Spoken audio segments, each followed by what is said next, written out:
Okay, we are on. We are live. Hello, everybody. I'm Luis. Most of you already know me, and we are here with the great Scott Rogers. Thanks a lot for your participation. Thanks in the name of the whole PUC Minas. We have many of our students here. I will be doing this presentation in English. I'm sorry already for those of you who have to hear me speaking in a different language. But I also want to thank all the collegiate of the digital games course here in PUC Minas. We're doing this live in two languages. This one here, the main one, is being simultaneously translated by Danielle. Thank you, Danielle. Say hi to everybody. And a second one in the original language is being transmitted with help from Paulo. Thank you, Paulo. Both of them are our students. The link for the second one in the original language is on the main video. And one thing I must ask of you all is every question that will come later after Scott's speech will have to be made on this main link, not on with the original language, only with the translated one, so I can find it, basically. If you don't already know, but I believe you already do, Scott's a game designer. He designed it. Oh man, he worked on a lot of games. Yeah, I believe today he'll be talking about a bit of his experience working off the original God of War, one of my favorite games of all time. And he also a writer, researcher on game design, and he does a lot of things. You all must know. I'll pass the word to him now. Scott, thank you again. Oh, thank you very much for having me. This is a real pleasure. And actually, one of my first speaking opportunities. So it is a real joy to hear that there are people that are familiar with my games and my books all over the place. So thank you very much for the warm welcome. Oh, you're welcome. We are very thankful. You have a lot of fans here. Well, I'll go into an introduction about myself in a moment. But again, if you have purchased this or any of the other versions of it, other language versions of it, thank you very much. It means a lot to me. I wrote this many years ago, but I find that people still find it applicable. And so thank you for your support. And I hope that some of you, at the very least, tried the chili recipe in the book. All right. So I was invited here today about what it was like, what is it like to work in the video game industry. I know that many of you are aspiring game creators who want to either start your own companies or work for some of the larger publishers like Sony or all the Microsoft or whoever. Lots of opportunity for all types of game creators nowadays. And good for you for studying game design. If you are a student, you are very lucky because there was no such thing as a school for games when I was growing up. Everything that I learned, I had to learn the hard way, which really just meant playing lots of games. So really, it wasn't so bad. But we learned by playing those games and started to then think about, well, what would I do? Would I make my own version of these types of games? So by the time I was working on God of War, worked in the game industry for several years as a designer and a lead designer. I got this opportunity to work with the teams at Sony Santa Monica.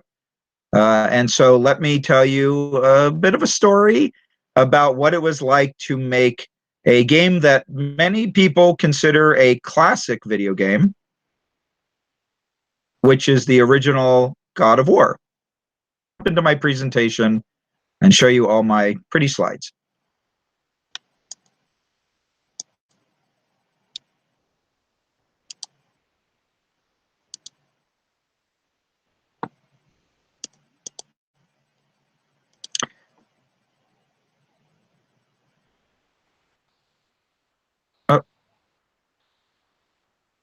Yeah, we can see it.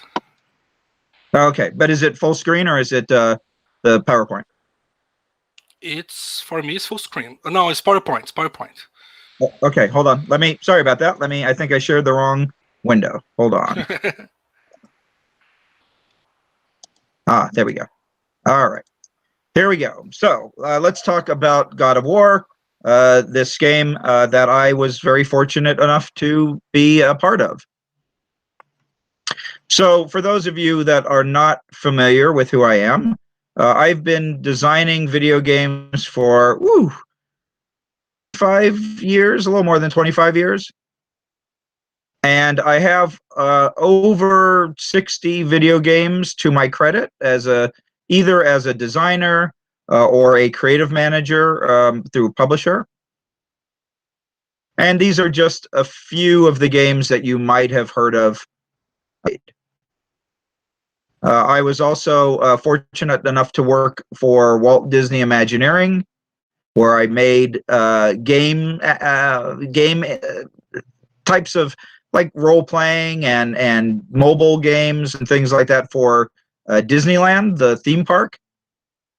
Are a game creator and you ever get an opportunity to come visit us here in America at Disneyland, I highly recommend it, because Disneyland is one of the very first virtual worlds, and it is very inspirational for game creators to go and visit. In addition, you're familiar with my books, two of them that I've written, Level Up and Swipe This, which is about mobile and touchscreen gaming, although I don't think it's been translated into anything other than Japanese and Chinese yet online.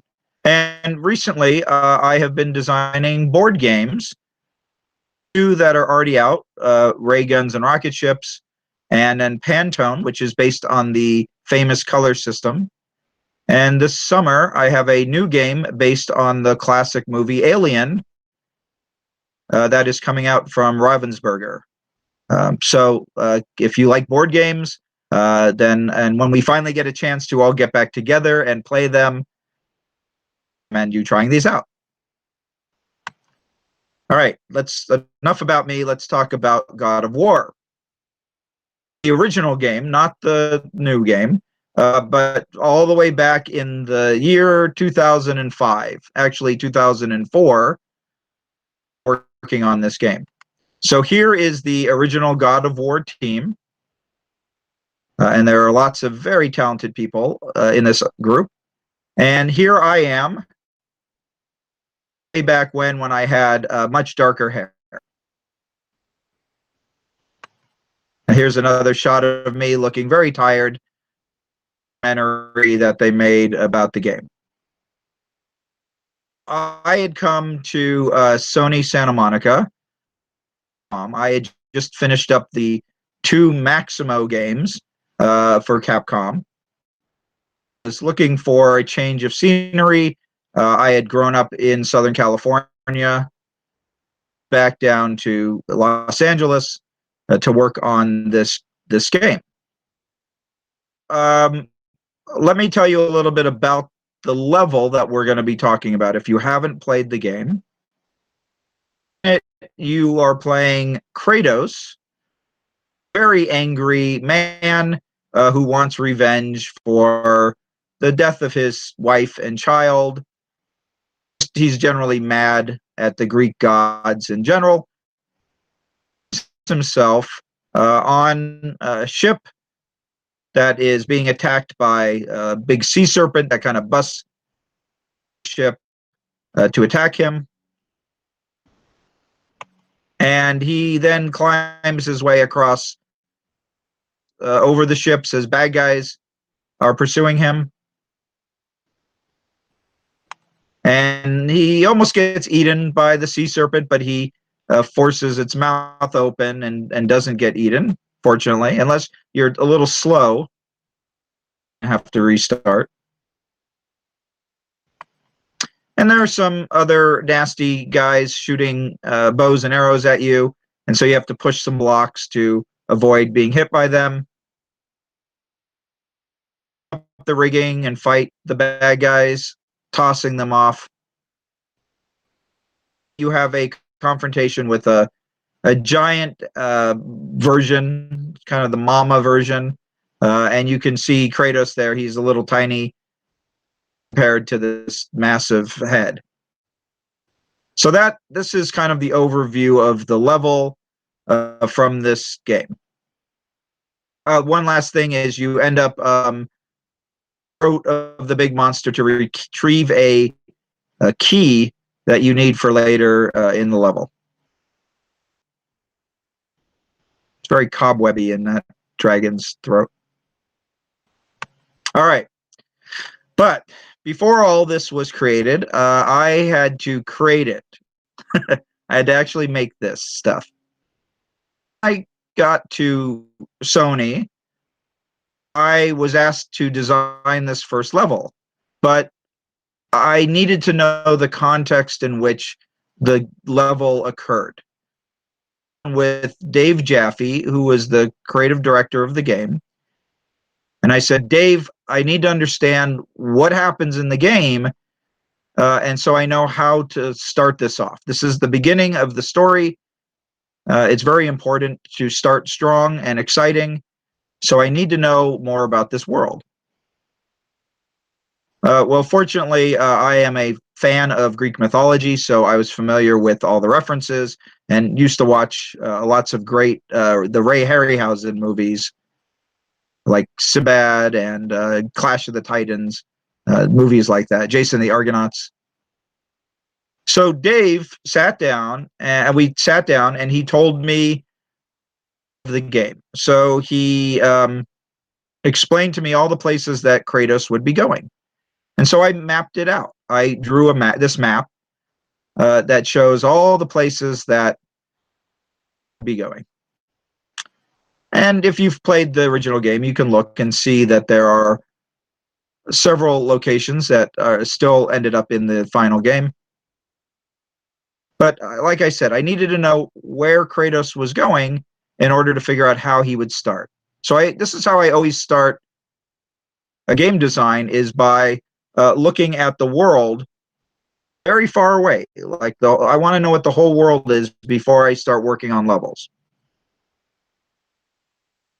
So going back to my office, I started to come up with some ideas for where this level could take place, because all Dave gave me for a description was it had to be at sea, to be attacked by this sea serpent.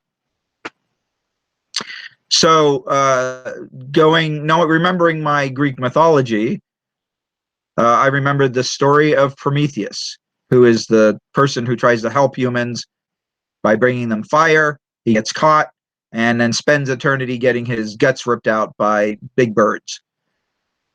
Let's have it that Kratos finds himself on this island, and in the middle of this island is this giant god who is being tortured. Maybe all the action can take place here. So I showed this to Dave. I said, what do you think? And he said, it's cool, but it's going to be really hard to do. And show, like, you don't want to spend a level looking at a big foot or something. So let's try again. So I said, okay. So I went back to my office, came up with this idea, and it was that there was a typhoon, and it had lifted up all the boats in the air. So now they made these debris, like a whirlpool or in a whirlwind. And Kratos would have to jump from piece to piece to kind of calm the storm. Dave, and I said, what do you think? And he said, that's going to be too complex. There's a lot of jumping in this game, but it's not a focus of the gameplay. So I said, okay. So I went back and came up with a third idea. And this one was a whirlpool, where it was kind of like if you've seen the Pirates of the Caribbean movie, right, where they had the big fight on the whirlpool. I had ships that were on fire, and the ships were going around and around. And you, at one point, got onto a rope that you had shot across, and you went sliding all the way across the whirlpool, and so you could see, all these ships being crushed in it. You get to the other side, and I'm like, all right, what do you think? And he's like, it's too complicated. Yeah. But that's okay, because I'm a game designer, and one of the things that all game designers should know how to do is come up with lots of ideas and not to get discouraged. I said, all right, well, we don't want anything that moves, and we don't want big characters in the background, so let's make it a little simpler. Enemies that we had talked about having were harpies, the classic half woman, half bird monsters from Greek mythology. So I said, all right, what if you found yourself on a rock out in the middle of the ocean with these harpies, and you have to fight them to escape? So Dave said, all right, well, that's interesting. Let's talk about this some more. I brought my design to a next step, which is kind of this overhead view. And you'll notice on this map, there are spots that kind of show where action is happening. So you'll notice there are places where Kratos will jump. There are harpies. You can even see a little person who's been torn in half. So all this bad stuff. And then the idea was that the camera, because the game had camera, but it was like 2.5D. If you remember games like Crash Bandicoot or things like that, have a 2.5D camera. So the camera would travel around the outside of the rock and focus on the different locations that Kratos would find himself. So I showed Dave that, and he says, well, I want more ships. I want it to be broken up more. I want it to be this kind of graveyard of ships. Let me concentrate on that more. So you'll notice that some of the ideas that were in that Harpy Rock idea got translated over to this map of this Hydra level. We started calling it a Hydra. In reality, it's a sea serpent, but the Hydras have multiple heads, and if you chop them off, they come back. But that was too technically evolved. We couldn't actually do that in the game, so really they're sea serpents, but we call them a Hydra. See here that the Hydra is attacking the player at several locations on the map. And so that was something that we wanted to have. This, you feel like you're constantly being harassed by this monster. So now I'm getting down into more specific details. I'm showing, giving some ideas to what the environments are like with the rocks and the ships. And you can see places that Kratos can climb, and there's some sort of timing puzzle with the waves up, so you have to wait for the water to subside to go past. All right, so we've kind of come up with a bit of an overview of what the game is, this high-level view. So now I wanted to get into more specific details. Originally, I said, Dave, how do you want this design delivered to you? How do you like to work? And he said, oh, just write up a game design document. So I've written lots of game design documents, and this is a few pages from the Hydra boss from God of War. But as a game designer, I've learned over my career that I can write game design documents like this all day long. But the problem is nobody ever reads them. I came up with, over my career, a a alternative way to communicate.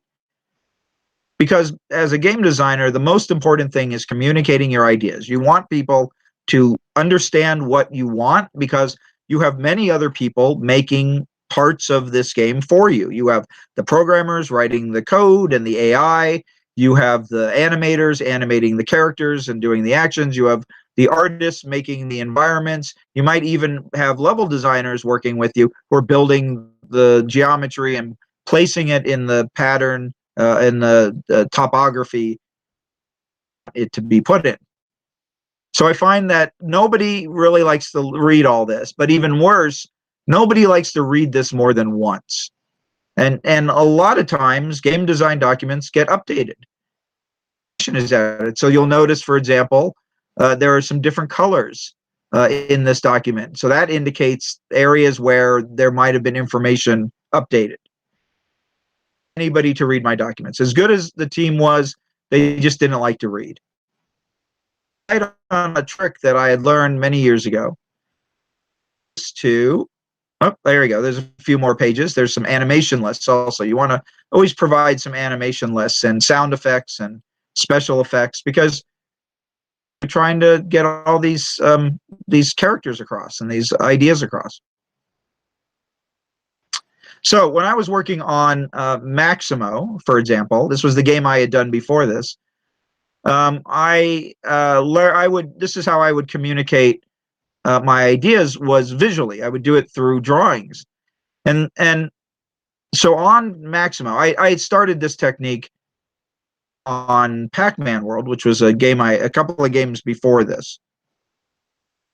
So I had really great success with this idea of drawing my level designs or my encounters and giving it to a programmer and an artist. So for Maximo, I also had made a sea serpent level. This one a little different. He breathed fire and didn't swim all over the place. He just was in one area. Designed it was with this cartoon.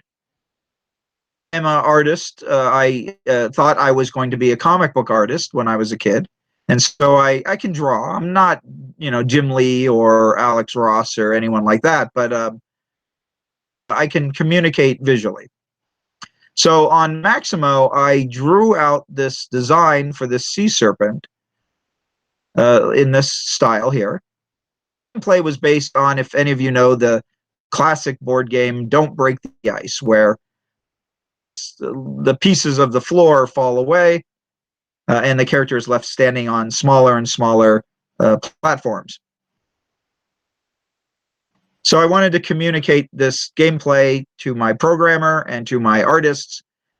And so I drew up this design and I talked about all the different ways that the sea serpent would interact with the world and how the character would react. What would happen if he fell in the water? What happens if the monster sprays poison gas out of his neck? What happens if the monster breathes fire?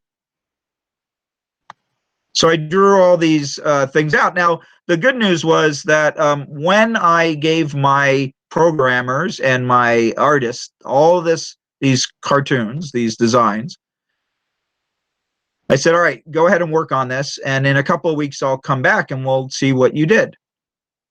Went by and I came back and the programmer says, all right, this is what we've created. Let's take a look at it. And I played it and it worked perfectly. Now, for those of you that have worked on games, you know that particularly those of you who have designed games, you know that the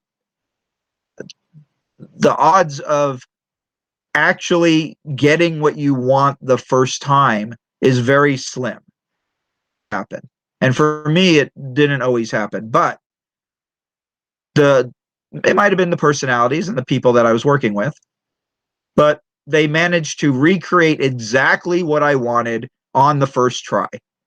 And I was like, yay, it works. This, I knew it worked, but it really worked. It was a big success for me. Great. I know that this works. This is really the best way that I have found to communicate to other team members. So that has been my style ever since. I always design this way now. Going back to God of War, I knew that I had to communicate these ideas to my teammates, and they weren't going to read that big document. So therefore, I should do what I do best, which is to draw my funny little cartoons.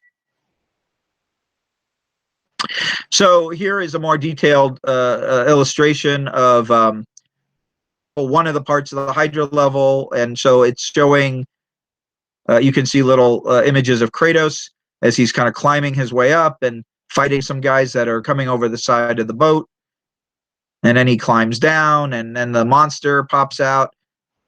So you can, kind of, it's like a cartoon. You can look, follow Kratos around the environment. One of the things that I really wanted to have is I like haunted houses. I used to make them when I was younger, and I love going to theme parks and to during Halloween. There's lots of people, particularly in Los Angeles, who turn their homes and their garages into haunted houses. I love seeing artificial environments with these interactive elements. That's another thing that I recommend as a level designer that you study, are these types of theme park dark rides and these haunted houses that people make. And I wanted to have a moment with a big scare where the monster kind of jumps out at you, kind of like in the movie Jaws. There's that great scene where the shark jumps up and the cop, the sheriff, says, "We're going to need a bigger boat." This is a very big monster that they are dealing with. So then I had to illustrate all the interactions for the player. I'm showing Kratos what happens when he meets this Hydra. So it shows that Kratos can whack him with his blades. He didn't even have his chain blades yet, actually. He had these kind of curved sickles, almost like weird cutting blade, pizza cutters, maybe, I don't know. Here he is attacking, and then what happens? The Hydra used to spit acid Kratos to death. He doesn't do that in the final game, but that was something we were playing with. And then of course you can like hook him and pull him around. There's the chains. And slam him down, but if you're not careful, you can get grabbed and bit. And then finally, the idea at the end of the game was that you realize that all the monsters that you've been fighting are actually 3 heads on the same body. So you would fight this monster 3 times, and you could see that you've scarred them up. So they had all types of cuts and marks on them from where you fought them. And then the 3 heads would come up, and you'd be like, "Oh, I wasn't fighting 3 monsters. I was fighting 1 monster." And then Kratos, though, something that Dave Jaffe, whenever I would talk to him about Kratos, he would say, "Kratos is brutal. Everything Kratos does is brutal. He's a bad guy. He's not a good guy." So I wanted to show this early on, that Kratos was this very vicious fighter. When he would fight and kill the 3 heads of this monster in gruesome ways. So it's kind of like Mortal Kombat, right, where he was ripping heads out and showing the spine, or filleting it like a piece of sushi or something like that. Heads would die, and then Kratos would sail off happily ever after onto the next level. So I drew up this design, and there were a few more other pages of this as well that I'm not sharing, but essentially this is how I illustrated this idea. Now, I also teach. I teach a class on narrative theory, which is storytelling and all the different ways you can tell stories. And for my class, I was trying to find a good way to for visual thinkers such as yourselves, such as game creators, to how to tell a story. traditional ways, like the hero's journey, the famous Joseph Campbell structure, and if for any of you that are familiar with the Dan Harmon's wheel, which is kind of a updated version of that, something that also would work for game creators that are more visual people. And I found this theory by the famous director Stanley Kubrick, who he directed many movies, but one of his most famous is 2001: A Space Odyssey. Article that I found where Kubrick was talking about how he designed movies. And he said that he started with what he called non-submersible elements or non-submersible units. And he said if a movie script doesn't have like 8 scenes that are very striking visually, he wouldn't make the movie. And if you know his movies like The Shining or Eyes Wide Shut or things like that, there are these scenes that kind of stick in your mind. They're very memorable. And I was like, wow, that's a really good way for a creative person to design, to kind of tell this story. I wonder if there's any video games that were designed this way. And then I thought about it and I was like, you know what? That's how I designed the level in God of War. I wasn't familiar with Kubrick's theory back then. I knew who Kubrick was. I had gone to film school. But I had actually subconsciously designed the level in this manner where to have these moments, these very memorable moments for the players to experience over the course of the level. And so you'll see that the non-submersible elements in this Hydra level are when the Hydra bursts through the wall, when Kratos walks across the mast, when he's caught in the mouth of the creature with the archers, and then of course confronting the giant head, and then going inside the dead beast's body. Just a fun trivia fact. The inspiration for this scene where Kratos is about to get eaten by the Hydra. Normally, if we had any sort of if this was a live audience, I'd ask any of you to try to guess what the inspiration was for this. It was from one of my favorite films of my childhood. It was Peter Pan. So the scene where Captain Hook is almost eaten was my inspiration for this scene. Then not many people know. So one of the ways that you know you have done something good is when somebody likes it, or even better, when a lot of people like it. I had finished up the game. The game, when I left the studio, the game was just about to get released, and I went on to take a job in a publisher. And the game came out, and it did very well. It was very popular. It's 9.3, pretty darn good rating. I think it's excellent. But what was even more gratifying to me and made me more proud was that a lot of people called out the opening level, and they said, wow, this is a really great level, this level where you are fighting this Hydra. Kept showing up as on lists. This is the Hydra boss number 8 as the coolest enemies in video games. And hardest bosses, one of the hardest is the Hydra. All right, I'll take that. It's a hard level. But this was showing me that that I had done something good, that I had made something successful. And it's hard as a game designer.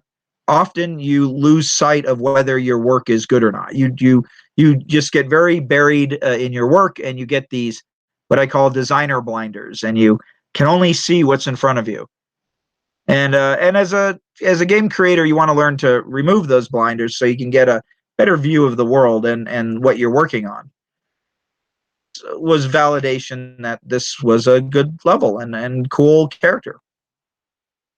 And then what was even more fun was then people started drawing artwork. They obviously love this monster and thought he was really cool. Beautiful design, by the way, by the concept artist team, and the animators at Sony Studio were amazing. Some of them going on to do things like illustrate the entire Marvel Cinematic Universe.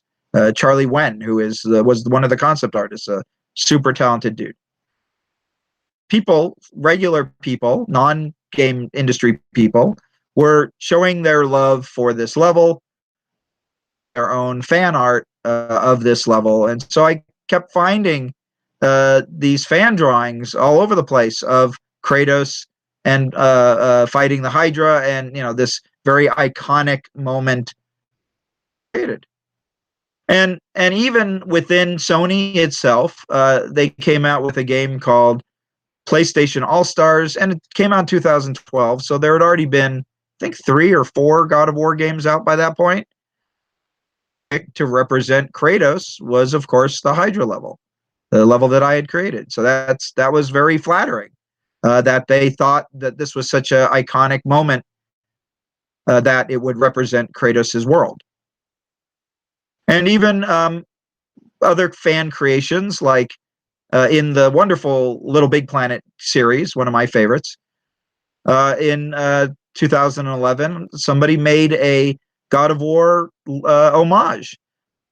The interesting about it was that they had captured all of the non-submersible elements that I had designed for the game. Creator of this level created the Hydra head smashing through the wall, balancing his way across the mast, and the confrontation with the giant Hydra head at the end. References to the Hydra level still pop up in the other God of Wars, like this Hydra armor here. And this fella in the recent God of War, the game from 2018, I think he bears a lot of resemblance to my old friend, the Hydra. I don't know, maybe a homage. Well, I don't know.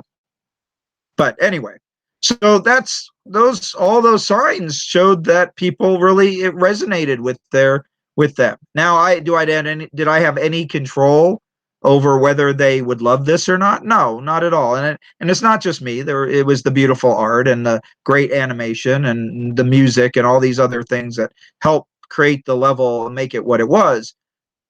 But it was very eye-opening for me to show that the ideas that I had created were being retranslated by these other people.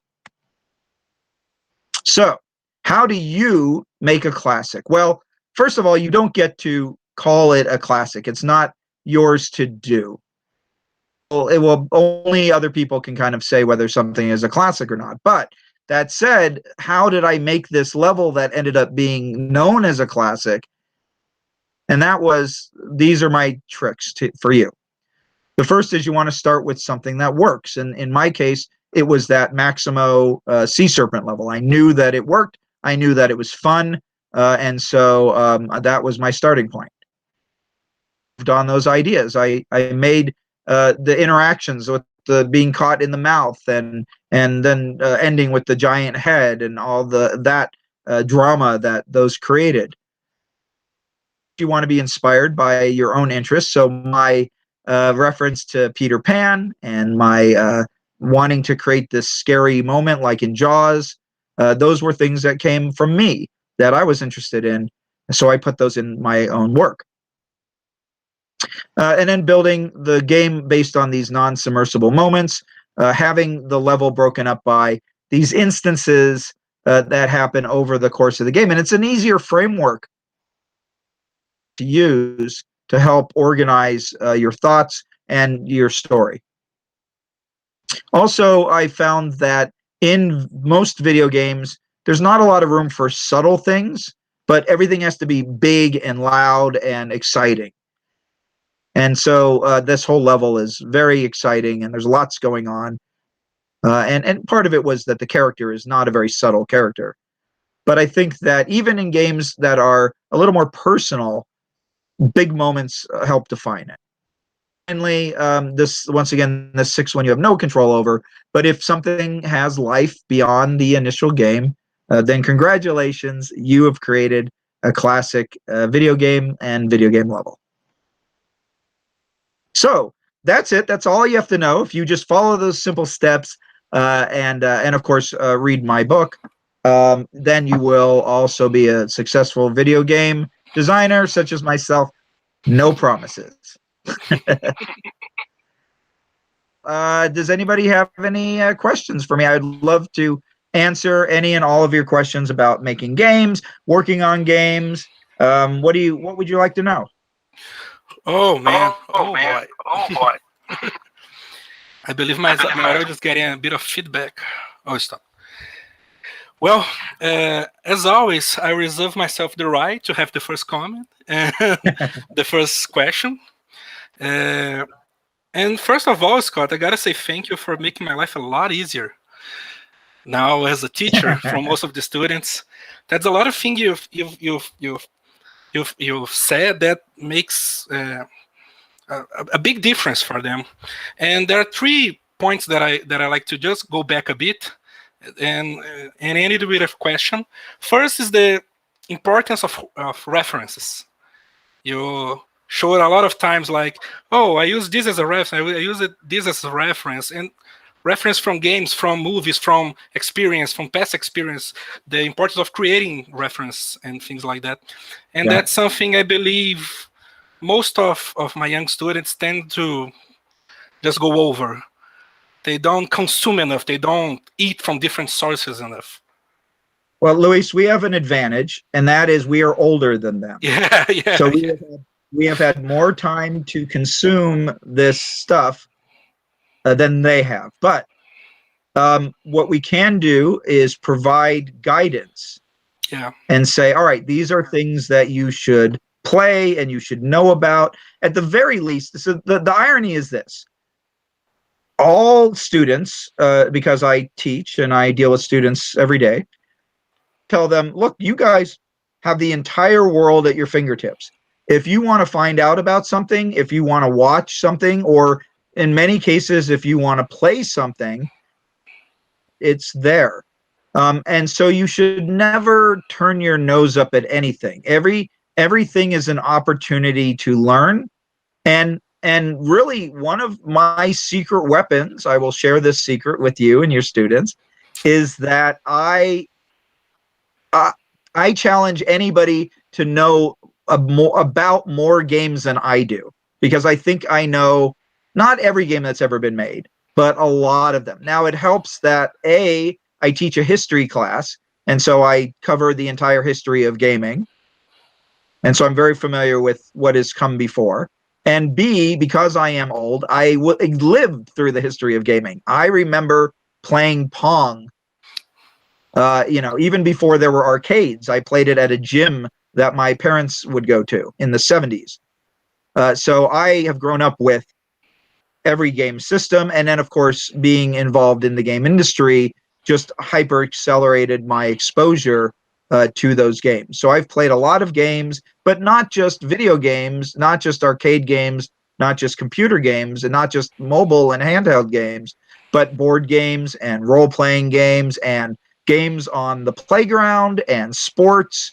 And so I never turned my nose up at an opportunity to try something. I always say I will always play something once. Yeah.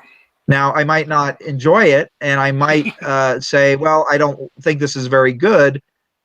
I also learn from that, and I learn more about what I like. And a big part of being a successful game designer is developing taste and what you like and what you think is interesting, because you have to make the game for yourself first.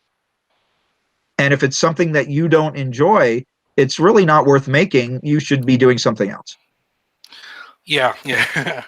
And also on the subject of reference, a big part of your presentation was about a subject that's very dear to me as an animator and a character designer and also a comic book artist. That's about pre-visualization.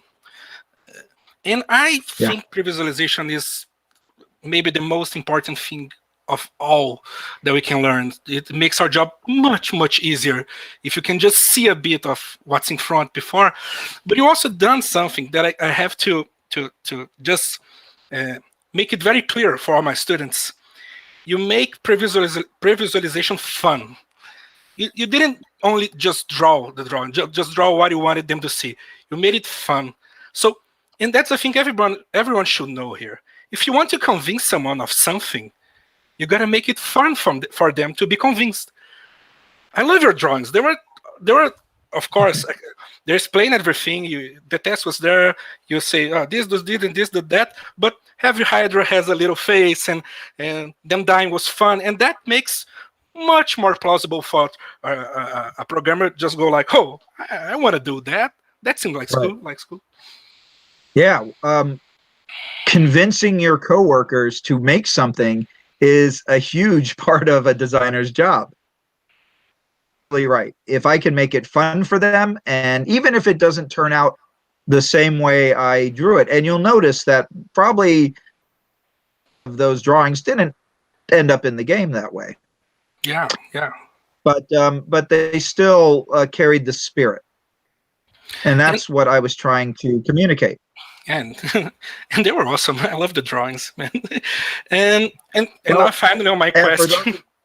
Oh, go on. You want to see more of those drawings, for those of you that haven't read Level Up yet or swiped this, there's lots of drawings in those, because again, it's the way that I communicate, and you don't need to be able to draw like that to communicate. There's lots of other ways that you can do it. So I would hate to see somebody not design a game because they go, oh, well, I can't do what Scott does. Well, you don't have to. You just need to be able to communicate your ideas. Yeah. And on to my question, finally. I'm just going on. I think most first-year students and most early game designers tend to think of the game designer as the quarterback, the main position, the main dude, the main guy. And they all want to be the main guy. They all want to have the great idea. They all want to make the next great game. And one thing you talk about, it was how, like, you want to go this way, and then they say no, and so I'm going to have another idea. Then I'm going to have another idea. Then I'm going to have another idea. And I believe that many students don't have that experience of just understanding that maybe this idea right now is not the best idea for this conjecture, for this moment. And what do you say about that? That non-ego thing of just understanding maybe I'm wrong right now, and I can be right in another way. Right. For a 20-year-old something that believe he's right all the time. Yeah, it's tough because as a game designer, you feel a responsibility to be the person to come up with ideas.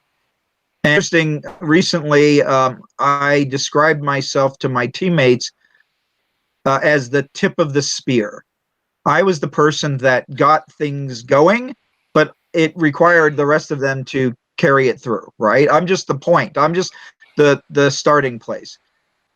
It's very important for all game creators. I've worked with a lot of that many will consider like auteurs.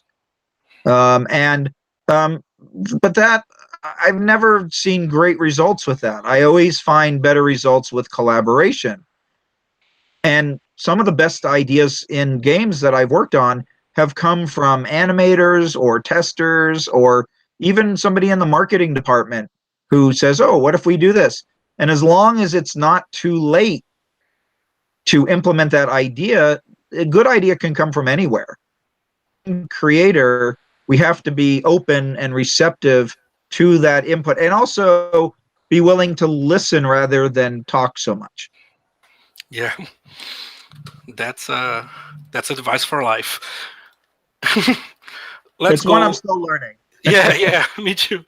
Let's go from a few questions for the kids. Bernardo asked, first, Francisco asked, if you are an indie developer now and you would make a game like God of War, you try to make some big game, or what would be your, what the size of the game you would like to make if you were an indie developer? Oh, gosh. Yeah. That's a good question, Francisco. To be honest, I constantly have all different types of game ideas. One of the things here, right? I'll see if here it is, right here. One of the things that I do, I'm a compulsive note taker, and so my book. This is my there we go. Scott's Book of Great Ideas. First of all, you'll notice that this is number 43. A lot of these, but in these books, I have lots of design. Oh, hang on, I'm missing it. Lots of designs for games, and board games and video games and characters and all types of fun. Thinking of games to do. So the question that Francisco asked is, what game would you make?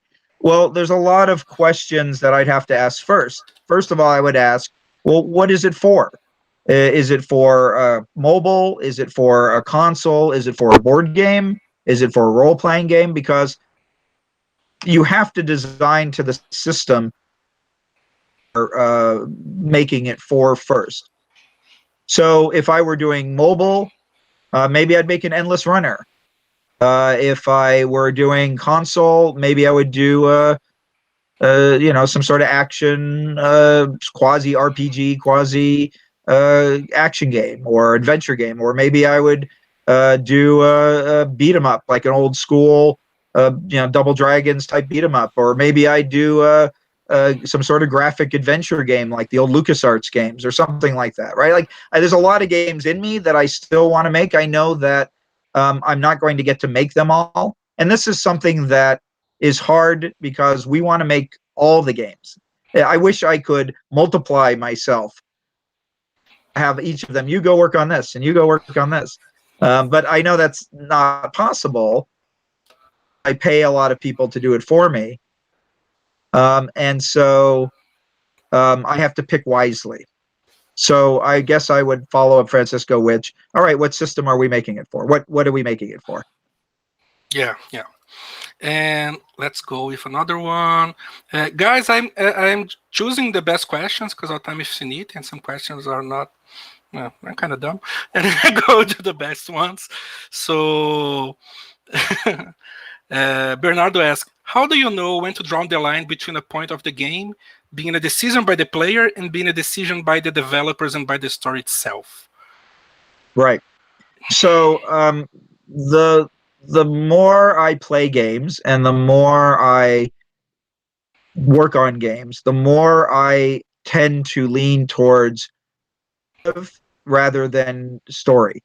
Story is what's authored by the designer or the writer, where narrative is the story that the player takes away with them.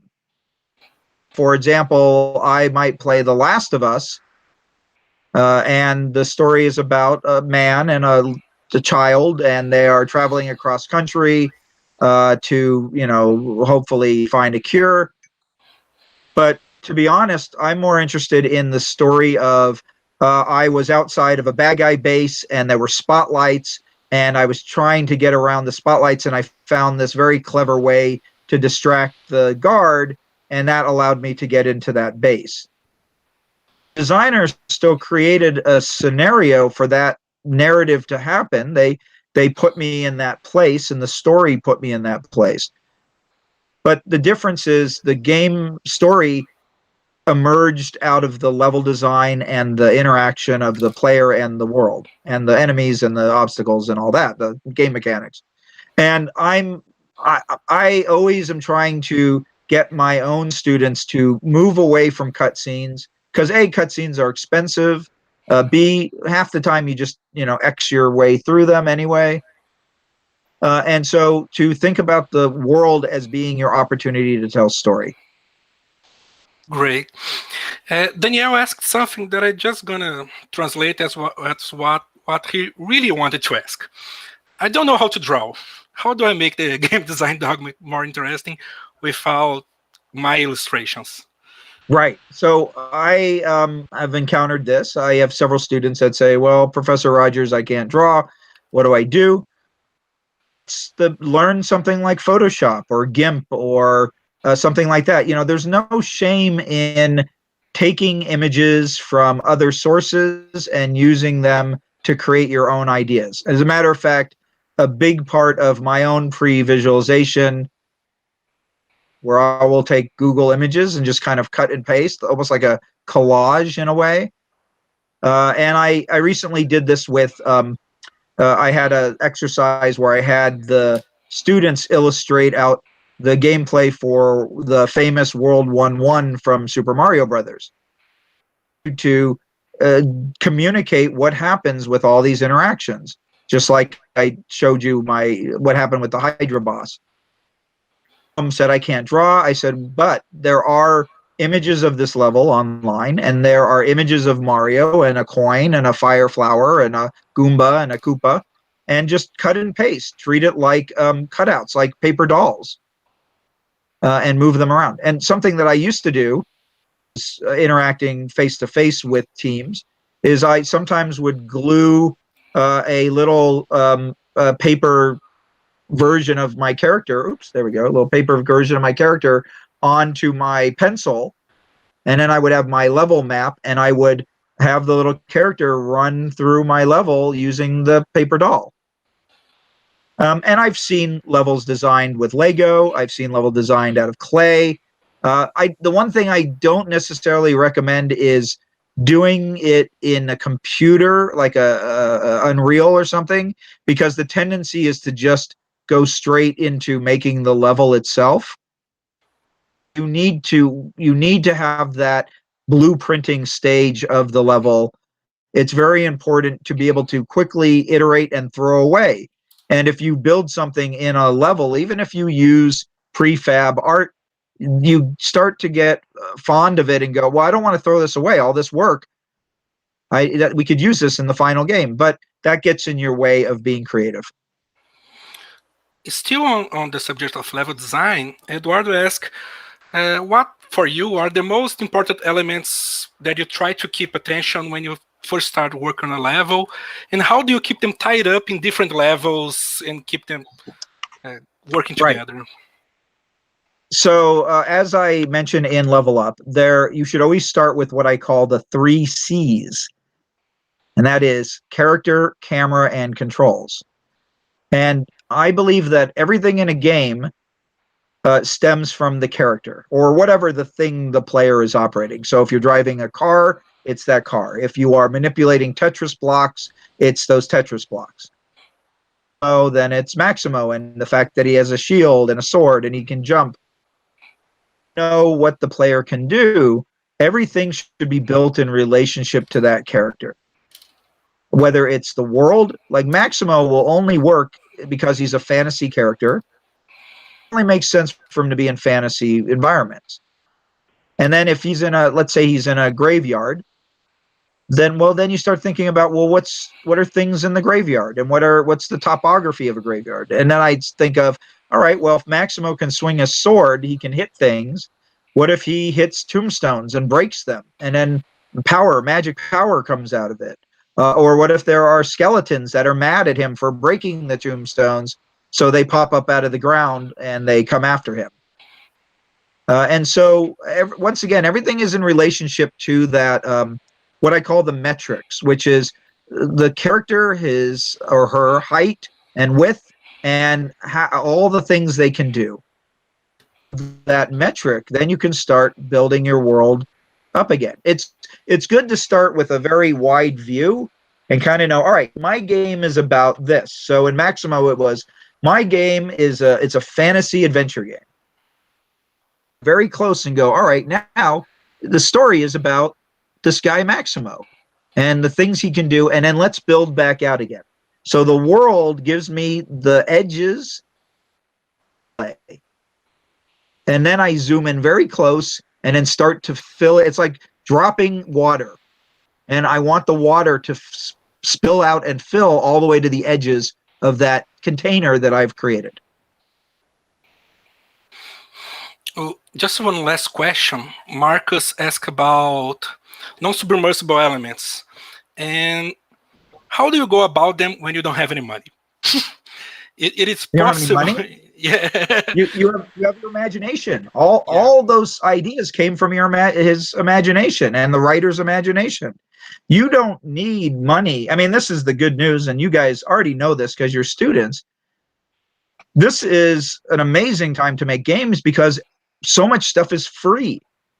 Money to make a game anymore. Now, when I was younger and your age, needed thousands, if not hundreds of thousands of dollars. You needed multiple team members. But let's say I wanted to make a platformer. There's at least one, if not more, websites that I could go on to right now and build a side-scrolling platform game. And now that gets it out of my system, right? Like then I can learn from that experience. And then I can say, all right, well, when I finally do save up my money or find an investor or whatever, work for a publisher, I then can build, the game that's closer in my imagination to what I'd like to make. So build it on paper first, because that costs almost nothing to do. And that's really what a game design document is anyway. It's a game. It's the game that you're just making on paper first. Yeah. Oh man. Yeah. Scott, thanks again. Thanks a lot for your participation. This was an amazing experience for us. Man, there's a lot of more questions. I just pretend they are. One very hard question for Scott, because he always asks this. Oh, I know what it is. Yeah, you can. Scott, you always ask on your talks, what's your favorite game? So I want to know, what's your favorite game? Oh man, well, if you follow me on LinkedIn, or if you follow me on Facebook, or if you follow me on Twitter at Mighty Bedbug, I have been posting my involvement in games and my history of playing video games. And so I will allude to many of my favorites in those. So go ahead and add me on Twitter or friend me on LinkedIn or Facebook, and read along. Check out my past posts, and I'm still posting them. So please join the fun, and you'll learn a little bit more about maybe some of your favorite games and maybe which ones are mine. Yeah, I like that answer. That's a smart answer. Thanks, Scott. Yeah. All right. Thanks, Danielle. Thanks, Paulo. Thanks, everyone here. Thank you. And it was amazing. Once again, this has been a great honor for me, and maybe when the world is in a better place, I might be able to come down and visit. Quem sabe quando o mundo tiver numa situação melhor, Daniel, ele visita a gente. Você mutei, Daniel. Aí. Yeah, I really wish to. Oh man, it was great. I'm just happy. You're just happy to be here. Well, thanks again, everybody, and please stay safe and keep making games. See y'all. Marquinhos, pode desligar.